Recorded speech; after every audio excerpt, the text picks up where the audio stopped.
इथे राष्ट्रवादीचे उमेदवार कोण आहेत, त्यांचं नाव काय?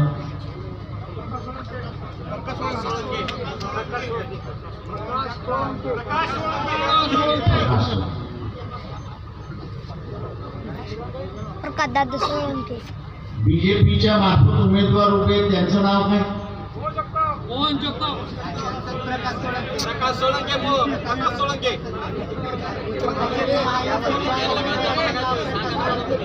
पण महायुतीचा कोण आहे? बसा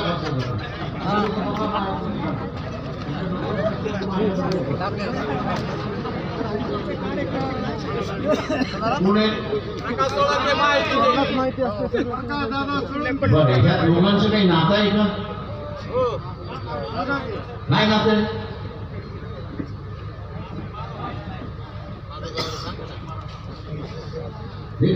ते मराठा समाजाचे आहेत याच्याबद्दल दुमत नाही,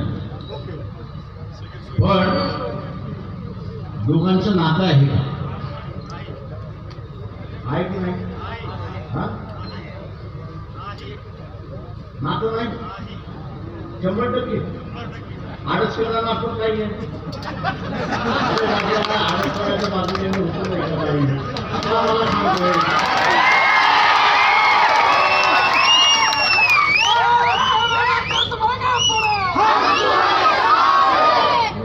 तुम्ही हा शरीराचा हात आहे, बरोबर आहे, आणि हा शरीराचा हात आहे.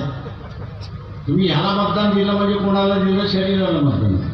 या हाताला मतदान दिलं तरी शरीराला मतदान दिलं. कोणाला मतदान दिलं? नात्या गोत्यातच मतदान दिलं. तुम्ही लोकशाहीला मतदान दिले का?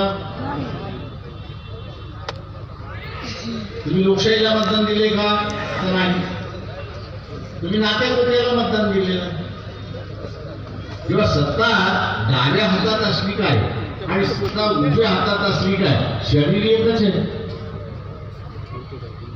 आणि शरीर एक असल्यामुळे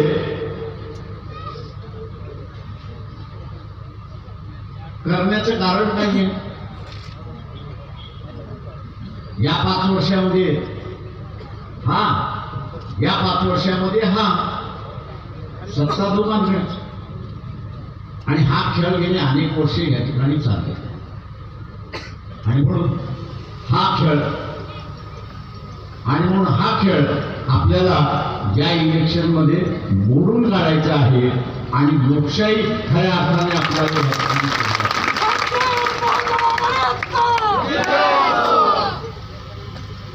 नात्या गोत्याचं राजकारण. सत्ता कोणाची? तर नात्यामध्ये. बाहेर भांडण, आतमध्ये मिठाव. आणि हे जे राजकारण चाललेलं आहे हे आपल्याला मोडायचं हे लक्षात. आज मी त्या असणाऱ्या ओबीसीला सांगू इच्छितो,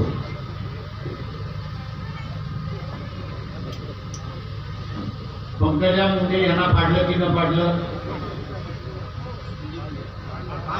पाडलं ना. माधव जानकर यांना पाडलं का ना?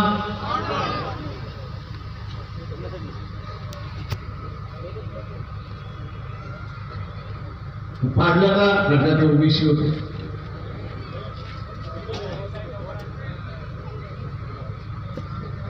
आजची असणारी परिस्थिती ओबीसीची बिकट आहे, आपण. म्हणून मी सुरुवातीला असं म्हणालो की दोन्ही आघाड्याने ओबीसीला प्रतिनिधित्वच दिलं आणि ओबीसीचं आरक्षण हे ऐरणीवरती आले हे आपण लक्षात. ओबीसीचं आरक्षण हे ऐरणीवरती आले. 15 दिवसापूर्वी इलेक्शन सुरुवात होण्याच्या अगोदर सुप्रीम कोर्टाचा निर्णय आला आणि तो म्हणजे की स्थानिक स्वराज्याच्या निवडणुका घ्यायला हरकत नाही, पण त्या घेत असताना ओबीसीचं आरक्षण त्यामध्ये राहणार. म्हणजे ग्रामपंचायतीपासून ते असताना नगरपालिकेपर्यंत 27% जे ओबीसीचं आरक्षण होतं ते सगळं थांबवण्यात आलं. आणि का थांबवण्यात आलं तर प्रत्येक ग्रामपंचायतीमध्ये किंवा जिल्हा परिषदेमध्ये किंवा जिल्ह्यामध्ये ओबीसीची जनगणना किती, संख्या किती ही माहीत नसल्यामुळे 27% सरसकट आरक्षण देता येत नाही. म्हणजे राजकीय आरक्षणाला खेळी घातली. उद्याच ओबीसीला प्रतिनिधी द्यायचं नाही याचं राजकारण आपण ओळखतो. ओबीसीचं शिक्षणातलं आणि नोकऱ्यातलं आरक्षण आता बंद करायचं. ओबीसीचं शिक्षणातलं आणि नोकऱ्यातलं आरक्षण बंद करायचंय. सुप्रीम कोर्टाने एक तत्व घालून दिलं की जोपर्यंत जनगणना नाही तोपर्यंत आरक्षण देता येणार नाही, लागू करता येणार नाही.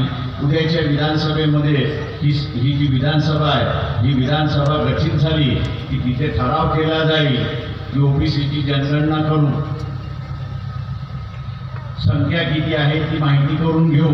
पण तोपर्यंत शिक्षणातलं आणि नोकरीचं आरक्षण थांबवण्यात येईल.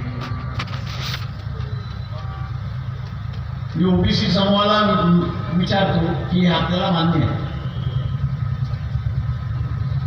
मी ओबीसी समूहाला विचारतो की आपल्याला मान्य आहे. आज आपण बघत असाल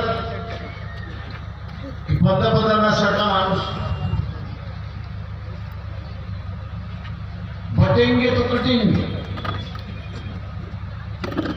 उद्देश काय आहे ओबीसीला सांगण्याचा किंवा तुम्हाला असणारा तुम्ही वेगळं झालात आरक्षणाच्या प्रश्नावरती तर तुम्ही कापले जा. अरे बाबा कापणारा कोण आहे हा तर सांग.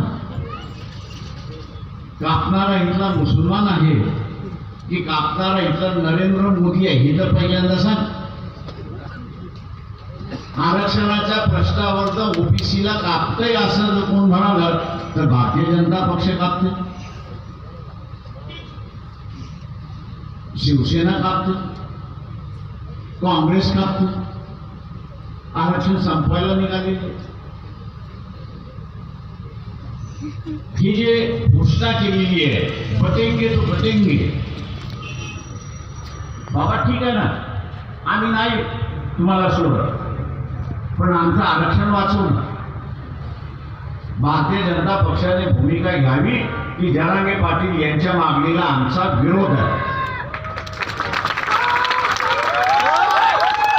भारतीय जनता पक्षाने